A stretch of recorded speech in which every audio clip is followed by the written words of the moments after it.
Assalamualaikum warahmatullahi wabarakatuh. Kenalkan, kita dari kelas B. Saya dengan Ferry Wahyu Wiranata, akhiran NIM 105. Saya Pak Zubir Ahmad dengan NIM 105. Saya M. Khairul Nazar dengan akhiran NIM 110. Kita di sini akan bahas materi tentang IP security. Oke, mari kita mulai dari latar belakang mengapa IP security ini diperlukan. Seperti yang kita tahu, perkembangan teknologi jaringan memungkinkan kita bertukar data dengan sangat cepat.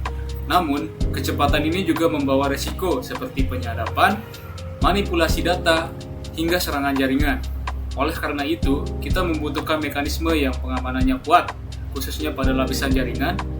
Nah, IP security hadir sebagai sekumpulan protokol yang dirancang untuk melindungi data komunikasi, data berbasis IP security melalui autentikasi, enkripsi, dan integritas. Terus masuk ke rumusan masalahnya. Berdasarkan latar belakang tersebut, presentasi ini akan menjawab beberapa pertanyaan utama. Pertama, apa sebenarnya yang dimaksud dengan IP security? Yang kedua, apa saja komponen, bagaimana cara kerjanya? Ketiga, protokol apa saja yang digunakan? Dan yang terakhir, bagaimana penerapannya dalam jaringan kerja? Ini ada dua contoh kasus, masalah A dan masalah B. Terus kita lanjut ke pengertian. Masuk ke definisi. IP security adalah kumpulan protokol keamanan yang bekerja di network layer. Tugas utamanya adalah menjaga keamanan komunikasi data lewat 3 cara, yaitu autentikasi, enkripsi, dan verifikasi integritas. Dalam praktiknya, IP security ini sangat sering digunakan pada teknologi VPN, Virtual Private Network, komunikasinya antar server maupun proteksi data saat melewati jaringan publik. Hasilnya adalah fungsi IP security.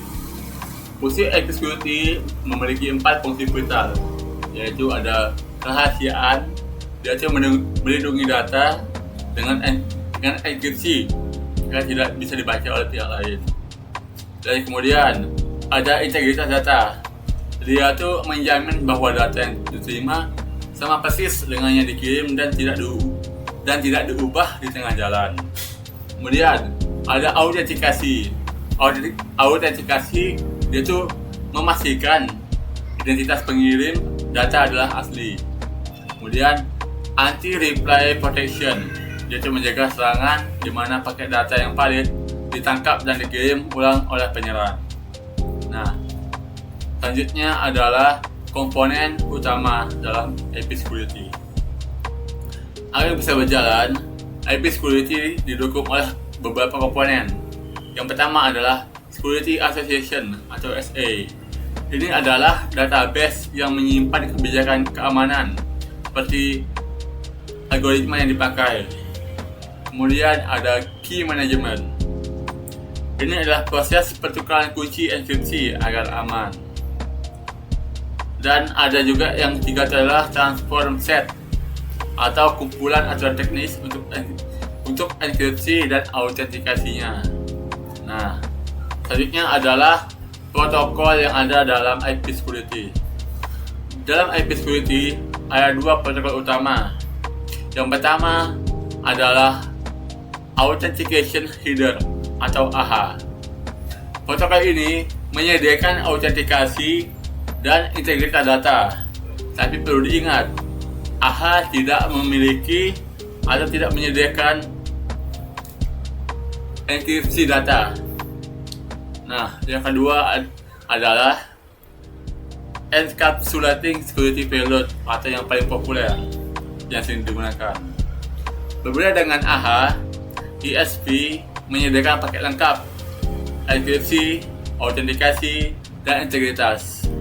Karena fiturnya yang lebih aman inilah, ESP lebih banyak digunakan dibandingkan AHA. Baik, kita akan beralih ke mode operasi.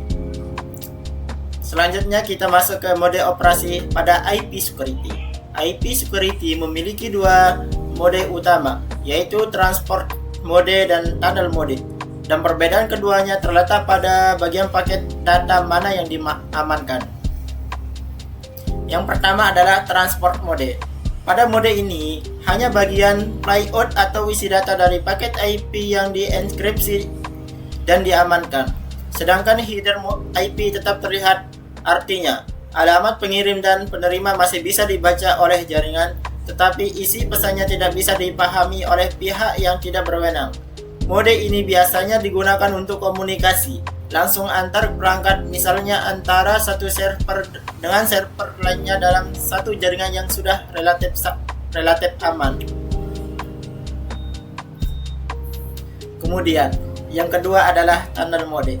Berbeda dengan transport mode, pada tunnel mode, seluruh paket IP asli akan dienkripsi dan dibungkus ke dalam paket IP baru. Jadi, bukan hanya isi datanya saja yang aman, tetapi juga informasi alamat asalnya ikut disembunyikan. Inilah sebabnya tunnel mode sangat cocok digunakan untuk membangun VPN, karena seolah-olah kita membuat sebuah terowongan aman di dalam jaringan publik seperti internet. Sebagai contohnya yaitu ketika kita mengakses server kantor dari rumah melalui VPN, semua data yang kita kirimkan akan dibungkus dan dienkripsi menggunakan tunnel mode, sehingga pihak luar tidak bisa mengetahui isi maupun tujuan komunikasi tersebut karena tingkat keamanannya lebih tinggi. Tunnel mode adalah mode yang paling sering digunakan dalam implementasi IP security di dunia nyata. Baik, kita akan lanjut ke cara kerja dan contoh implementasi. Pertama, perangkat seperti router, firewall atau server akan mengecek kebijakan keamanan yang sudah ditentukan oleh administrator jaringan. Kebijakan ini ditentukan apakah suatu koneksi harus diamankan menggunakan IP security atau tidak. Jika koneksi perlu diamankan, maka perangkat akan memulai proses negosiasi menggunakan protokol IK atau Internet Key Action.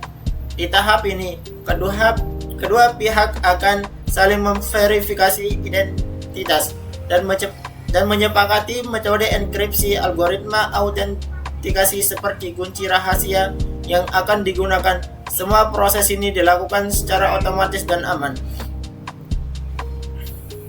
Setelah kesepakatan tercapai, maka terbentuklah yang disebut security accession, yaitu hubungan aman antara dua perangkat. Setelah itu, barulah data bisa dikirim menggunakan protokol AH atau ISP, tergantung konfigurasi yang digunakan, namun umumnya menggunakan ISP karena lebih lengkapnya.